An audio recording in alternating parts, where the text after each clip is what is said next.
this Alfa.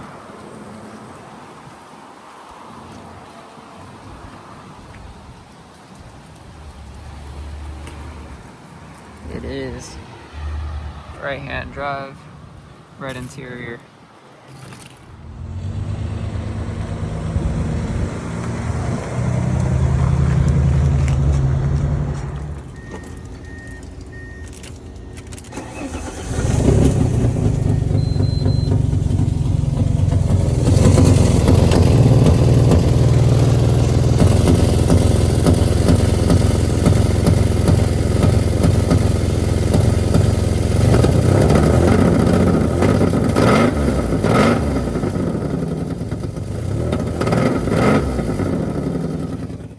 Alright guys, here I have my 1999 Alfa Romeo GTV. It's a beautiful car, imported from Japan, manufactured in Italy. As you can see, I have the red Momo collaboration interior. It's got Momo there, shift knob is Momo. Yeah, it's a beautiful car. It's got OZ racing wheels. It's on coilovers. It's got a exhaust system. I don't know if you'll be able to see it, but it's got some aftermarket headers. That's got a heat shield, but yeah. So right now I have a couple issues with the car. The rear bank coils and spark plugs are misfiring due to the valve covers leaking. Let me see if I can get in here and show you.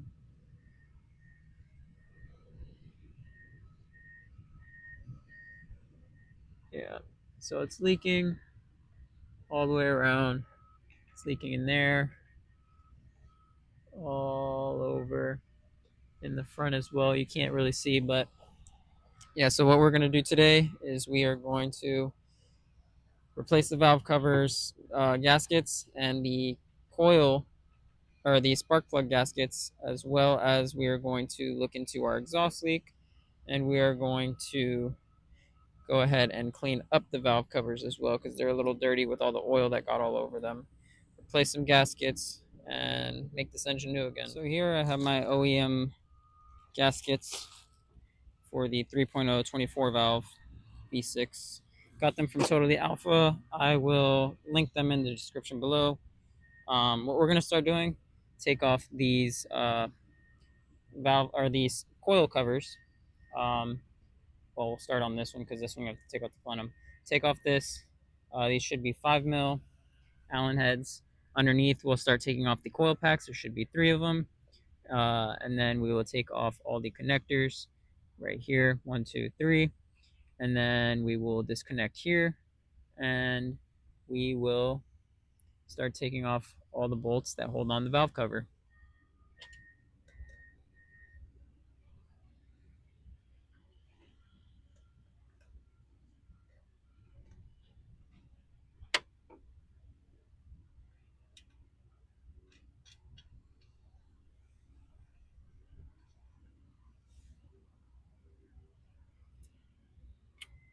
Alright, all 4 bolts off. Cover comes off. This will get all cleaned up. As you see on the bottom, it is disgusting. I'll put this to the side.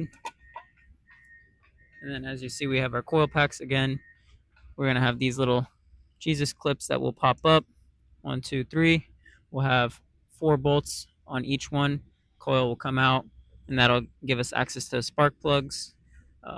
And then what we want to do is we want to make sure that we get this harness connector pulled up and over, and then we can start tackling all the bolts around. Okay, got everything out. Jesus clips off the clips. There was the 2 bolts that held it on right here. There was a ground nut and a bracket that I got right there. So now we have, I believe it's 11 6mm hex head Allen bolts. We got to take off this bracket, which I believe is 2 10mm, which is hiding another bolt down in there. Then we should be able to take this out. In the meanwhile, I have this soaking in some Simply Green, and I'm going to go ahead and scrub it up a little bit. Okay, we got that bracket out. It was 2 bolts, and there's actually a third one right there, as you can see on the back of the bracket. It was a little difficult to get to. Had to sacrifice some skin, but now we're ready to take this off. All right, everything is out. Should be able to just pop this right off. Should be able to see how bad our seals are and if we have any damage to the cams or the rockers or anything. Let me use it. All right, so we have our cams here. Everything looks good. I don't see any hot spots. I don't see any cracking. The lobes look good. Take these seals out. The second one is the seal that was leaking, causing a misfire. But these are supposed to be like soft rubber, and these are hard, like plastic almost. So we're going to put those there. Our valve cover itself, the gasket, you can see is torn right there. We have some leakage right there, some around the corners. Yeah, it's not the worst, but it's also not the best. So I'm gonna go ahead and get this off, clean this all off, put some gasket maker, put the new gaskets, put this all back together. Maybe I think I'll probably clean the valve cover as well.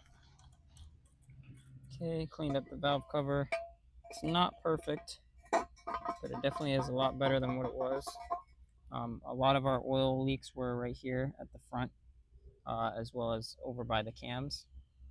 But yeah, I cleaned it all up. I didn't have, the equipment to media blast it or sand it and paint it as much as I wanted to. It doesn't have to be perfect. It's not really going to be seen. It's going to be covered by this. But yeah, we're going to go ahead and put some gasket maker on this and then put it in. Okay, so my mic died. And for the rest of the video, I'm going to be doing a voiceover just to walk you guys through what I was doing. I put the gasket on the actual valve cover, as well as laid a nice bead of red RTV gasket maker around the mating surface and the spark plug holes, just so that we have a double gasket kind of protecting it from leaking oil, and it's going to strengthen the bond. And here I actually decided to put some extra RTV on top of the valve cover itself, so that when I put the gasket inside, it was nice and sealed. Here I went ahead, put the cover on, put all the bolts in, tightened them down. Yeah, it's just from here on out going in reverse. Make sure that you don't forget this little bracket that holds the oil dipstick tube in place. It kind of goes in a little weird, but yeah. And in this clip, I'm putting on the harness for the coil packs, as well as this hose that goes onto the top of the valve cover. I put the ground strap on, putting in the spark plugs and the coil packs themselves. As you guys can see, I have the spark plugs down in there, and you can see some of that RTV that's all squished around. I'm going to make sure that I clean that up later on in the video. Go ahead, plug in the coil packs. As you see, these are labeled. This one says between 4 and 5. Don't get those mixed up. So, like I said, they are labeled. That one goes there, that one goes there. All right, so everything is back in, tightened down, coil packs are in. The fuel injectors all plugged in. You can see a little bit of the RTV coming out of the side of the valve cover, which means that it's squashed down pretty nice.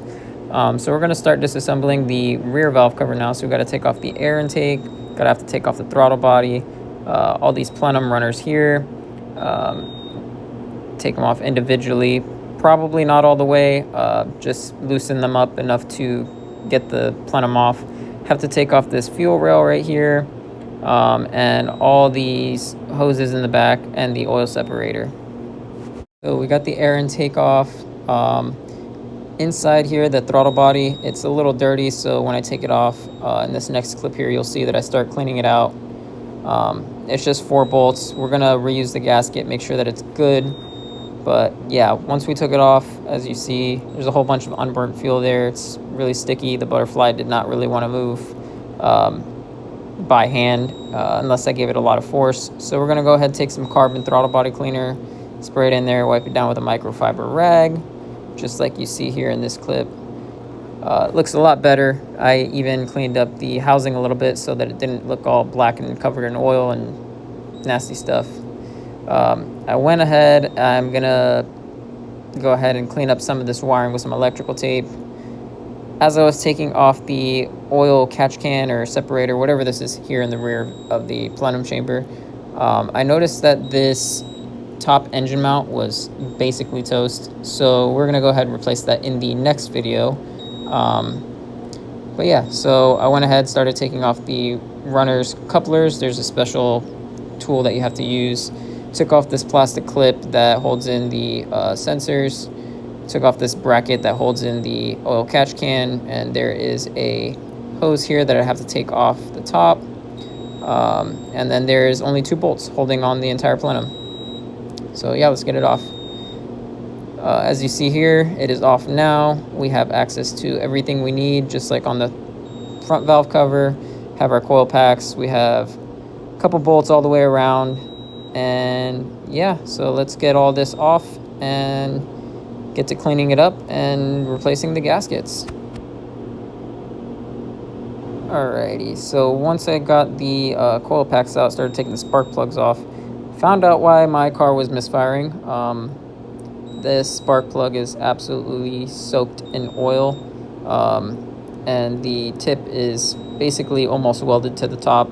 This spark plug was even worse. It was dripping all over, and I went ahead, took a borescope inside. You see there's some oil on top of the piston, so basically the spark plug hole gasket had failed and oil was leaking into the piston chambers, leaking on top of the piston. This will eventually clear up over time.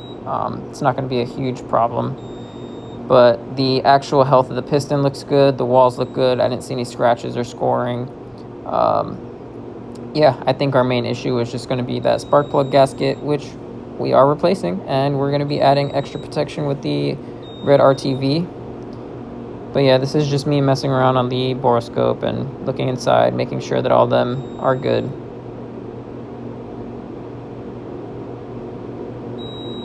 All of them had a significant amount of oil on top of the piston head, but like I said, that's all right. Once I got the valve cover off, I started searching for little things here and there that would cause leaks. Some points here on the valve cover that were ripped, torn, or tightened down too hard, and it just didn't want to hold oil inside. So that's why we had oil leaking all in the back, all over the headers, which I don't show here, but the spark plug gaskets also failed. They were hard as a rock, really crispy. They're supposed to be soft and rubbery. So like I said, we have replacements for these. Those will get swapped out. But yeah, here's a failure here. The actual inside of the engine head looks good. Valve train looks good. No scoring on the cams. Bearings were all tightened down nice and consistent. And we didn't really have any overheating signs. There's a little blue spot here, but I don't think that's anything to worry about. Everything was nice and clean, no sludge. And yeah, no metal shavings. It looked good to me, so just gonna go ahead, reseal, and call it good.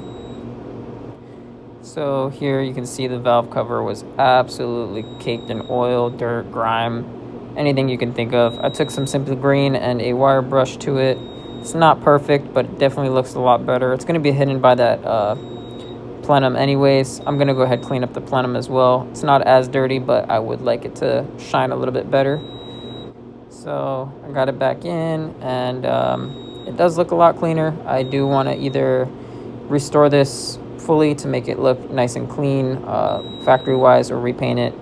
To get this plenum back on, though, is kind of a pain. You had to have all these runners loose so that you can get it kind of locked in there. The couplers are very tight, and you have to basically go one by one and make sure they're seated fully, and then clamp them all down, just like I did here. Everything's all put back together, air intake's back on, clean throttle body's back on, all the gaskets, all the covers, and we are basically going to give it a start here and make sure that everything is running, that there's no leaks. Unfortunately, like I said, my mic is dead. I'm doing a voiceover, so you guys won't really be able to hear it, but here's just a video of me starting it up and watching it run. since I don't have any audio clips of this car running during this, I'll make sure to post a clip after this to show you guys that it sounds pretty good. There's no misfires. As you can see, the engine's actually running really smooth right now, not vibrating a lot. And I didn't see any oil leaks, so I'd call it successful. Hope you guys liked the video. Make sure to give it a like, comment what you'd like to see next below.